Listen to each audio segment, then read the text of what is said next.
Assalamualaikum warahmatullahi wabarakatuh. Kami dari kelompok 6 Fisiologi Tumbuhan akan menjelaskan tentang praktikum keefektifan spektrum cahaya terhadap pertumbuhan tanaman.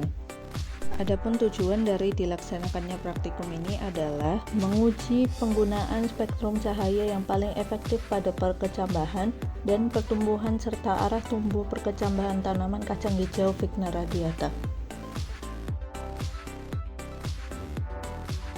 Untuk kelaikan bahan yang pertama digunakan 20 biji kacang hijau atau Vigna radiata, kemudian ada kapas untuk media tanam, kemudian ada cutter dan gunting untuk memotong, 2 mika biru,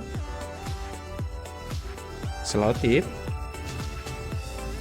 atau double tape, kemudian kardus sebanyak 4 perangkatan, dan juga 6 botol bekas untuk tiap kelompok.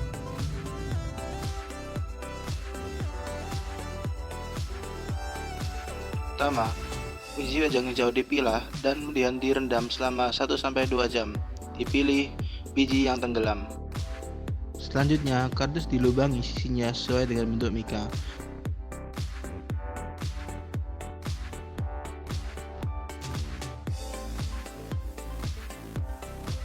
Lalu, lubang ditutup dengan mika berwarna biru.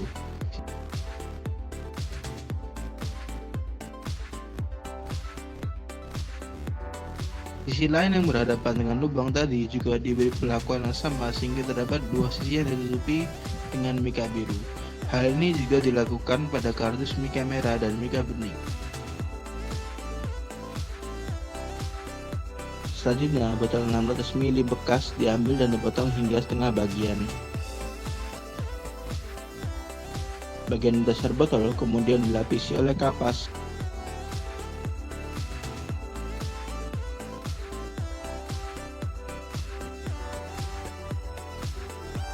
Lalu kapas disemprot dengan air agar lembab. Selanjutnya, sebanyak 4 biji kacang hijau diambil dan dimasukkan dalam botol tadi. Langkah kerja tersebut diulang hingga terdapat 5 botol yang masing-masing berisi kapas telur dan 4 biji kacang hijau.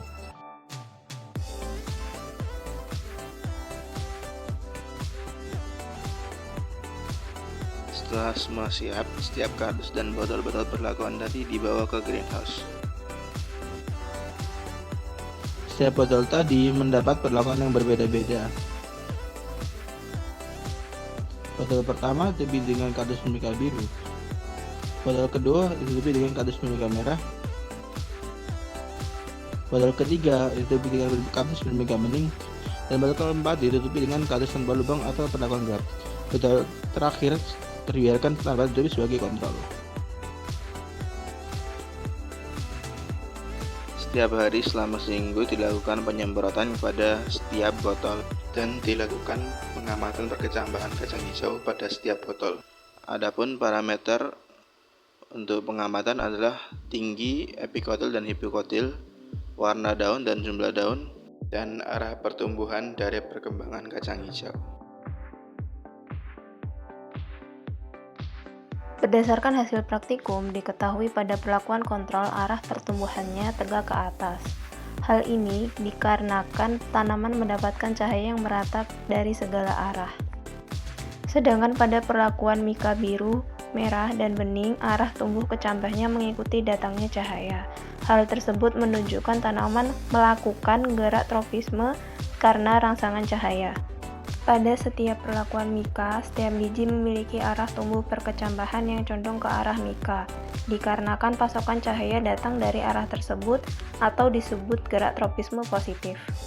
Tanaman mengalami fototropisme positif disebabkan oleh adanya distribusi aoksin yang lebih banyak di sisi lateral, zona pemanjangan batang.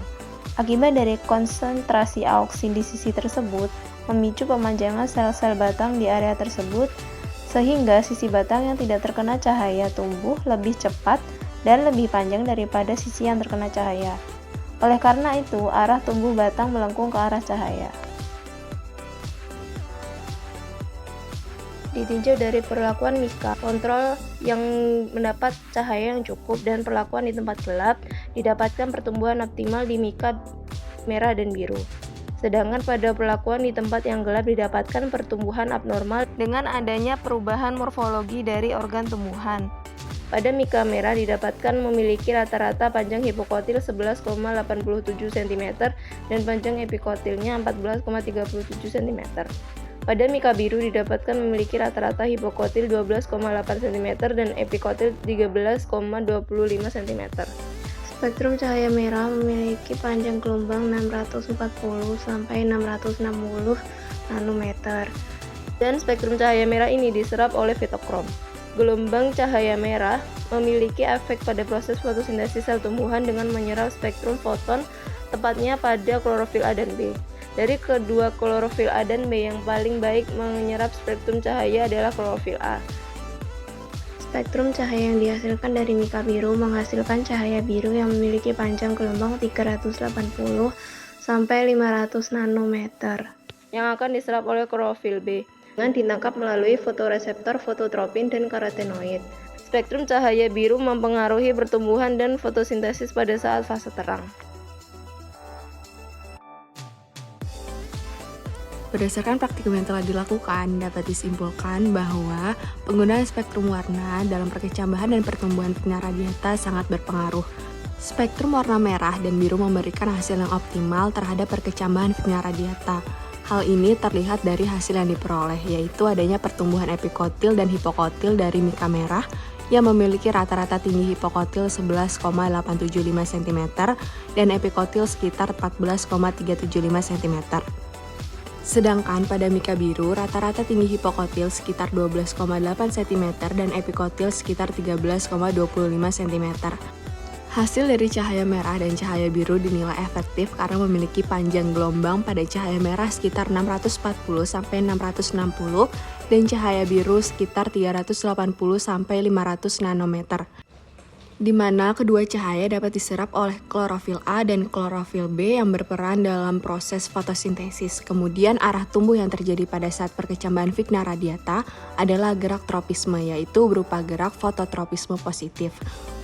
Fototropisme positif adalah gerakan pertumbuhan tanaman menuju arah datangnya cahaya, di mana saat kecambah Vigna radiata tumbuh, koleoptil akan membengkok menuju sumber cahaya untuk memastikan bahwa daun yang berkembang dapat menerima cahaya yang cukup untuk fotosintesis.